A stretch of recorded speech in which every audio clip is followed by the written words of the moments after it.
I learnt with great sadness of the tragic death yesterday of Ahmad Shehadeh, a policy officer of the EU delegation in Syria. He was killed during a rocket attack on the Damascus suburb of Deira, where he lived. Ahmed died while providing humanitarian help to the community. Our thoughts are with his family and friends and his colleagues in the delegation. Mr. President, we know the situation in Syria is appalling, that Bashar al-Assad should leave power, the fighting should stop, and the country, according to some reports, 70% destroyed, needs to be rebuilt. This situation reflects in part the inability of the international community to find a coherent, united way to respond to the horror that is being perpetrated and to act collectively to protect the people. We are constantly trying to adapt to the situation on the ground. Every single financial instrument available to the EU and its member states has been engaged in our joint efforts to assist Syrians inside and outside the country, to provide assistance to refugees and their host countries, to support human rights activists to raise their cases and students to continue their studies, and to help people simply to survive. We need to make sure our support reaches the right people, does not fall into the hands of extremists. So far, we've provided €100 million of non-humanitarian support. It's not yet, of course, enough, but we're determined to do as much as we possibly can. Y creo, señor presidente, que hay una serie de preguntas que se imponen. ¿Cuáles serían los términos de ese posible acuerdo político? ¿Qué pasa con el derecho y la responsabilidad a proteger?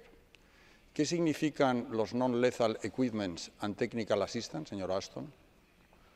¿Vamos a tener que seguir esperando a que los Estados Unidos nos saquen las castañas del fuego? Realmente creo que estamos en una situación muy embarazosa, muy complicada. Usted nos ha dicho que 2 Estados miembros que habían hablado de un levantamiento parcial del embargo no han suscitado esta cuestión en el Consejo de Ministros. Realmente, señor presidente, estamos en una situación dramática y lamentable. Un excès d'armement dans cette guerre asymétrique ne va pas apporter moins de morts, mais plus de morts. Et qu'il faut mettre tout l'accent sur le côté politique. L'impuissance politique que nous ressentons aujourd'hui, je la ressens aujourd'hui, vous la ressentez sans doute, mais il ne se soldera pas avec un surcroît d'armes. Ceux qui, dans l'opinion publique, et ils sont nombreux, veulent aider aujourd'hui les révolutionnaires syriens de la première heure, doivent faire attention avant de choisir leur camp. Most camps are lying right at the border with Turkey, and we have to stop to think that we have first of all to have the approval of the regime of Assad in Syria before we can act. Yes, we give money.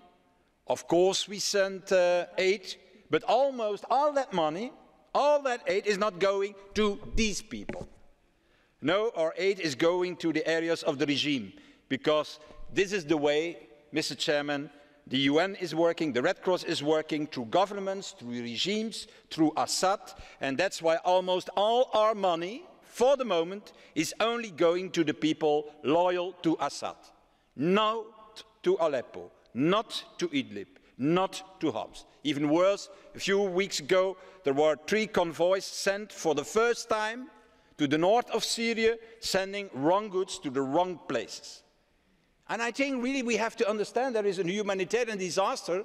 It's hard to know how much worse the situation could become before Moscow feels compelled to do something or to help, or that the Free Syrian Army could become armed and avoid the arms going to the Salafists by the West. But in the meantime, we must deploy every resource at our disposal to galvanise the international community and end this disaster. Thank you.